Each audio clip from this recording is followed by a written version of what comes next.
Bismillahirrahmanirrahim. Assalamualaikum warahmatullahi wabarakatuh. Salam sehat dan sejahtera untuk kita semua ya.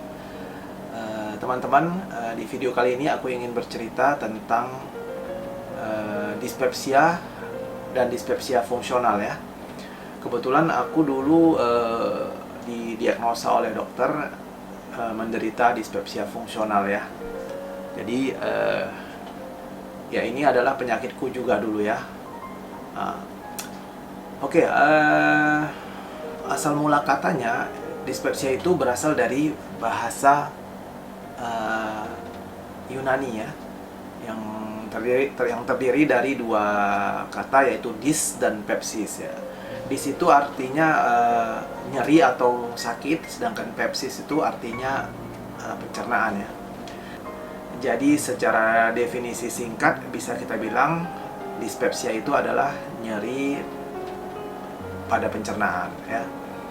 Secara medis dispepsia itu adalah kumpulan gejala atau sindrom ya, kita bilang yang terdiri dari nyeri ulu hati yang mungkin juga diikutin dengan panas di ulu hati, kemudian rasa cepat kenyang atau rasa penuh di perut ya, kemudian ada rasa mual, mungkin juga dengan muntah, kemudian rasa perut kembung dan sering sendawa ya.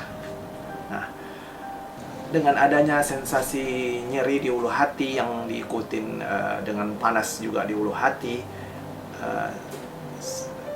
gejala dispepsia ini memang jadi bisa tumpang tindih ya dengan gejala GERD ya. GERD kan kita ketahui bahwa gejala utamanya adalah panas di dada ya, dan ada perasaan susah menelan ya, seperti itu. Tapi pada GERD itu, panas di dada itu memang bisa terasa lebih menyebar gitu ya. Beda dengan dispepsia yang panasnya itu mungkin lebih terkonsentrasi di ulu hati. Nah, dulunya memang GERD ini juga masuk ke sindrom dispepsia ya.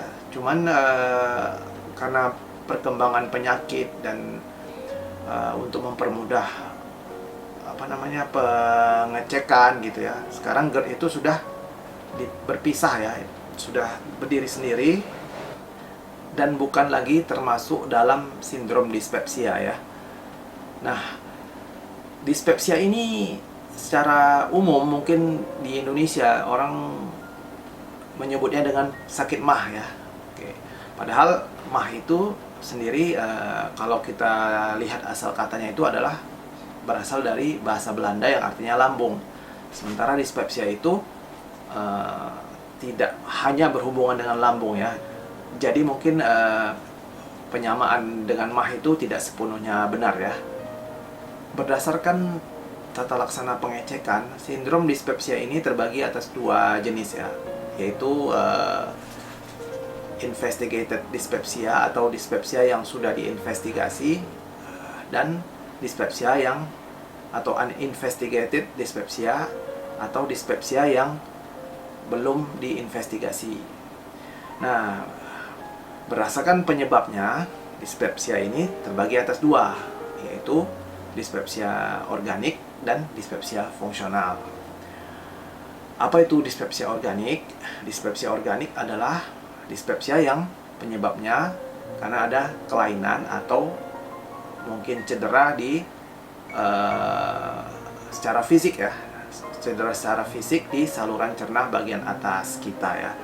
Sedangkan dispepsia fungsional itu artinya adalah tidak ditemukan adanya cedera fisik ya di saluran cerna bagian atas kita, tetapi yang terganggu adalah fungsinya saja gitu ya.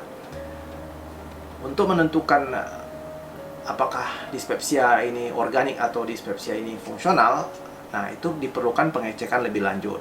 Makanya itu seperti yang aku bilang tadi, itu perlu diinvestigasi lebih lanjut. Nah, tentu untuk menentukan apakah ini organik atau fungsional sudah termasuk dalam investigated dyspepsia ya. Nah, standarnya adalah dengan melakukan endoskopi saluran cerna bagian atas ya, atau esophagogastroduodenoskopi ya, yang sering kita dengar itu. Kalau seseorang datang ke rumah sakit atau menemui dokter atau ke klinik ya dengan merasakan sindrom dispepsia, biasanya dokter itu pertama kali tentu akan melakukan tanya jawab terlebih dahulu ya, atau anamnesis kepada si pasien untuk menggali informasi dari si pasien mengenai gejala-gejala apa yang dirasakannya ya. Kalau si dokternya sudah yakin bahwa gejala yang disebutkan oleh si pasien itu adalah gejala dispepsia, biasanya dokter akan melakukan atau akan memberikan obat-obatan terlebih dahulu ya. Biasanya obat yang diberikan itu ya kayak obat penekan atau obat penetral asam lambung seperti antasida ya. Kemudian mungkin dikasih juga obat kayak obat penekan asam lambung seperti ranitidin atau omeprazol ya, yang secara umum itu disebut PPI ya, kayak omeprazol itu. Mungkin juga dikasih juga obat pelindung mukosa lambung ya, yang biasa kita sebut dengan sukralfat ya. Biasanya seperti itu, dokter akan memberi obat-obatan dulu sekalian melihat respon si pasien terhadap obat-obatan ini. Ya biasanya dokter akan mengasih obat itu untuk jangka waktu 2 minggu ya. Nah, nanti kalau 2 minggu memang tidak ada perbaikan, tentu si pasien disuruh kembali lagi ya. Nah, kalau dalam 2 minggu ada perbaikan, bisa dibilang bahwa si pasien itu hanya menderita kondisi yang akut saja gitu ya. Kalau dia bisa membaik dan tidak kambuh lagi selama 2 minggu pengobatan itu ya. Tapi kalau memang terjadi terus kekambuhan walaupun sudah minum obat gitu ya, ya dokter kemudian bisa memperpanjang ya, memberikan lagi obat kemudian untuk 2 minggu lagi misalnya ya. Kalau misalnya pengobatan dalam 8 minggu atau 2 bulan tidak ada progres yang berarti, si dokter sudah boleh untuk meminta pasien untuk melakukan endoskopi saluran cerna bagian atas ya. Kalau memang dalam 2 bulan itu tidak ada respon positif dari si pasien terhadap obat-obatan yang dikasih. Selain dengan endoskopi untuk menegakkan diagnosa yang benar, dokter bisa juga melakukan tindakan lain ya, misalnya melakukan EKG misalnya ya, EKG untuk mengecek untuk menyingkirkan kemungkinan penyebab dari gangguan di jantung ya, karena kan si pasien merasakan nyeri di ulu hati ya. Nah, kemudian dokter juga bisa juga menyarankan pasien untuk melakukan USG abdomen ya. USG abdomen itu gunanya adalah untuk memeriksa kondisi fisik dari organ-organ penting di dalam perut kita ya. Misalnya hati, kemudian kantong empedu dan saluran-salurannya, kemudian limpa, pankreas, ginjal, dan kandung kemih ya. Pemeriksaan USG ini untuk menyingkirkan kemungkinan penyebab dispepsia itu berasal dari adanya massa tertentu atau adanya kelainan tertentu atau adanya sumbatan ya di organ-organ penting tersebut ya. Kemudian selain itu dokter juga bisa meminta pasien untuk melakukan pengecekan serologi ya, atau lab darah ya. Misalnya mengecek kayak pengecekan darah rutin lah bisa dibilang ya, kayak pengecekan kolesterol, kadar gula darah ya. Kemudian enzim hati kayak SGPT dan SGOT ya. Kemudian pengecekan antibodi virus hepatitis A dan B ya. Nah, ini semua untuk menyingkirkan kemungkinan penyebab dispepsianya itu berasal dari organ-organ kayak hati misalnya. kayak ada hepatitis atau gimana ya, itu memang bisa juga menimbulkan gejala dispepsia. Seluruh pengecekan pendukung tersebut diperlukan untuk menegakkan diagnosa yang benar ya. Kalau dari semua pengecekan tersebut tidak ditemukan kelainan ya, termasuk dengan endoskopi ya misalnya, tidak ditemukan kelainan organik ya. Nah, disitulah baru bisa disimpulkan bahwa seseorang itu atau pasien itu menderita dispepsia fungsional. Nah, jadi segala gejala yang dia rasakan itu adalah berasal dari kelainan fungsional saja gitu ya. Tidak ada cedera fisik pada organ-organ penting di saluran cerna bagian atasnya ya. Nah, berdasarkan suatu konsensus atau kesepakatan yang dilakukan oleh para ahli medis, dispepsia fungsional ini dimasukkan sebagai kategori gastroduodenal disorder ya, atau gangguan atau kelainan pada lambung dan usus 12 jari ya. Gastro itu berasal dari gaster yang artinya lambung, duodenal itu artinya berasal dari duodenum yang artinya usus 12 jari ya. Nah, bagi yang belum tahu, usus 12 jari itu adalah bagian pertama dari usus kecil ya, yang letaknya itu di bawah lambung ya. Berdasarkan kriteria Roma 4 ini juga, dispepsia fungsional ini dibagi lagi menjadi dua ya, yaitu yang disebut dengan postprandial distress syndrome atau sindrom ketidaknyamanan sesudah makan, dan epigastric pain syndrome ya, atau sindrom nyeri ulu hati. Nah, pembagian-pembagian ini adalah untuk memudahkan para klinisi atau tenaga medis ya untuk melakukan diagnosa ya, dan sekalian untuk menggolong-golongkan penyakit tertentu berdasarkan gejala-gejalanya ya.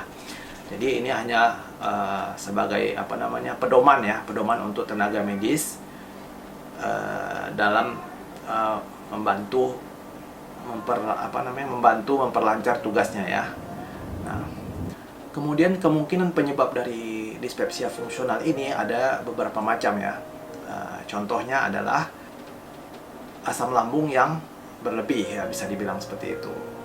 Nah, kemudian juga penyebabnya adalah asam lambung yang kurang gitu ya. Nah, baik asam lambung berlebih atau asam lambung kurang, keduanya memang bisa menimbulkan gejala yang tidak nyaman di tubuh kita ya. Kalau asam lambung berlebih tentu bisa aja menimbulkan kayak rasa sensasi panas di perut ya, atau di perut bagian atas. Kemudian kalau asam lambung berkurang, justru bisa menimbulkan gejala-gejala kayak mual ya, kayak kembung. Karena apa? Karena dengan berkurang asam lambung, tentu makanan akan lebih lama berada di lambung ya untuk dicerna ya. Kemudian kemungkinan penyebab lainnya adalah adanya peningkatan sensitivitas dari mukosa lambung terhadap asam lambung ya. Kemudian kemungkinan penyebab lainnya adalah karena reflux asam lambung gastroesofagus ya, bisa dibilang seperti itu, atau reflux asam lambung dari lambung ke esofagus atau kerongkongan ya. Kemudian penyebab lainnya adalah gerakan lambung atau usus halus yang lambat ya, atau kurang bagus ya, termasuk gerakan usus 12 jari yang kurang bagus ya. Sehingga kalau gerakannya lambat, maka pencernaan makanan juga lebih lambat. Jadi makanan lebih lama tinggal di saluran cerna bagian atas kita itu, sehingga bisa menimbulkan perasaan kembung, mudah kenyang, dan lain sebagainya ya. Seperti kita ketahui bahwa lambung kita itu bergerak dalam arti ada gerakan saluran cerna yang disebut dengan gerakan peristaltik ya, termasuk di lambung dan usus 12 jari ya. Nah, di lambung itu terjadi 3 kali gerak peristaltik dalam 1 menit ya. Sementara di usus 12 jari terjadi 11 atau 12 kali gerakan per menit ya. Nah, kalau gerakan peristaltik ini lamban ya, lebih lamban dari nilai normalnya, atau gerakannya itu tidak bagus, atau ada kesalahan koordinasi ya, koordinasi gerakan antara lambung dengan usus 12 jari, maka akhirnya bisa memicu kayak sensasi kembung ya, kembung atau ketidaknyamanan di perut ya, bisa juga menimbulkan sensasi mual dan lain sebagainya. Kemungkinan penyebab lain dari dispepsia fungsional ini adalah apa yang disebut dengan diskinesia biliar ya, atau pengertian diskinesia biliar ini adalah adanya hambatan aliran empedu yang menuju ke usus 12 jari ya. Seperti kita ketahui bahwa empedu dan pankreas disalurkan ke usus 12 jari untuk membantu pencernaan ya. Nah, penyebab dari hambatan ini bisa macam-macam. Ada bisa karena produksi yang berkurang, atau memang ada suatu massa di saluran keluarnya itu, atau ada ketidak bagusan kerja dari sphincter Oddi ya. Sphincter Oddi itu adalah sphincter yang membatasi antara saluran utama empedu dan pankreas dengan usus 12 jari ya. Penyebab lainnya adalah hipersensitivitas lambung dan usus 12 jari terhadap suatu rangsangan nyeri ya. Ini bisa dibilang bahwa ambang batas nyeri itu mungkin turun gitu ya, sehingga lambung dan usus 12 jari menjadi lebih sensitif ya. Mungkin sebelumnya tidak masalah, mungkin karena sesuatu hal jadinya lebih sensitif ya, seperti itu. Nah, kemungkinan penyebab lainnya adalah stres emosional. Nah, seperti kita ketahui ada istilah gut-brain axis ya, atau poros saluran cerna ke otak. Jadi antara saluran cerna ke otak itu ada hubungan gitu ya, memang melalui saraf-saraf yang kita sebut dengan sistem saraf vagus ya. Nah, dari fakta yang ada, emosi seseorang itu memang bisa berpengaruh kepada gerakan saluran cernanya ya. Dari beberapa fakta tersebut bisa ditemukan bahwa kalau seseorang itu dalam kondisi sedih atau cemas gitu ya, gerakan saluran cernanya itu, terutama saluran cerna bagian atas, akan melambat gitu. Nah, pada saat seseorang itu sedang marah atau sedang dalam kondisi agresif ya, gerakan saluran cernanya itu bisa lebih cepat gitu ya. Nah, jadi dari fakta ini kita bisa bilang bahwa kecemasan itu juga berpengaruh gitu terhadap perlambatan gerakan saluran cerna. Nah, makanya tidak heran pada saat seseorang itu cemas, dari beberapa informasi yang kita baca dan kita terima dari teman-teman yang sedang dalam kondisi cemas, dia bisa juga merasakan mual ya, mual. Nah, seperti itu. Itu membuktikan bahwa kecemasan dia itu berpengaruh kepada pergerakan saluran cernanya ya. Nah, kemungkinan penyebab lain ya, yang berikutnya adalah faktor hormonal ya. Kita bilang faktor hormonal, seperti yang sudah aku jelaskan di video sebelumnya, ada beberapa hormon yang terlibat dalam proses pencernaan kita ya. Nah, diantaranya adalah kolesistokinin, dan satu lagi adalah sekretin ya. Kolesistokinin dan sekretin itu bisa berefek memperlambat gerakan lambung ya. Kenapa? Kedua hormon yang memperlambat ini, yaitu hormon sekretin dan kolesistokinin ini, adalah hormon yang bekerja di usus 12 jari ya. Sedangkan yang salah satu penyebab faktor yang memperlambat turunnya makanan dari lambung adalah apa yang terjadi di usus 12 jari. Nah, kalau pelepasan hormon ini mungkin berlebihan dia di usus 12 jari, maka usus 12 jari bisa memerintahkan secara otomatis bisa mengontrol turunnya kimus atau makanan yang sudah halus itu ya dari lambung, sehingga berefek pada lambatnya pengosongan lambung. Nah, ujungnya bisa berefek kepada kondisi mual atau perut kembung, atau mungkin bisa juga memicu muntah ya, respon muntah ya. Nah, seperti itu. Nah, kemungkinan penyebab berikutnya adalah intoleransi seseorang terhadap makanan tertentu ya. Soal intoleransi makanan ini memang sifatnya itu personal gitu ya. Dari orang ke orang itu berbeda ya. Misalnya seseorang itu tidak bisa makan buah nangka gitu ya. Karena begitu makan buah nangka perutnya itu menjadi kembung gitu ya. Nah, seperti itu. Mungkin ada juga orang lain ya yang bisa makan buah nangka tanpa ada efek kembung ya, efek nggak nyaman di perut ya. Nah, seperti itulah yang disebut dengan intoleransi terhadap makanan tertentu. Dari semua kemungkinan penyebab dispepsia fungsional yang aku sebutkan tadi ya, masalah motorik atau gerakan lambung lah yang menjadi penyebab tersering dari dasar terjadinya dispepsia fungsional ya. Hal tersebut juga didukung oleh adanya data dari beberapa kasus dispepsia fungsional ya, bahwa pada saat lambung kosong atau saat kita sedang berpuasa, kapasitas akomodasi bagian lambung yang disebut dengan fundus atau bagian atas lambung itu normal gitu ya, normal.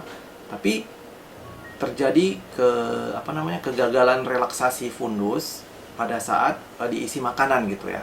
Nah, kegagalan relaksasi inilah yang menyebabkan sensasi seperti kembung, cepat penuh, rasa cepat kenyang walaupun hanya makan sedikit ya, seperti itu ya. Nah, itulah beberapa contoh kemungkinan yang bisa menyebabkan terjadinya dispepsia fungsional ya.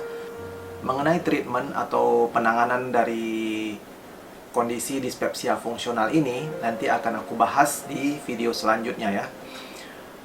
Nanti di video selanjutnya juga aku akan menyampaikan saran atau tips ya yang bisa dilakukan oleh teman-teman yang menderita dispepsia fungsional ya dalam menghadapi kasus atau penyakit dispepsia fungsional ini ya. Sampai di sini dulu videoku kali ini. Semoga bermanfaat. Kalau ada pertanyaan boleh ditulis di kolom komentar. Nanti aku akan berusaha untuk menjawabnya sesuai dengan pengetahuanku dan pengalamanku ya.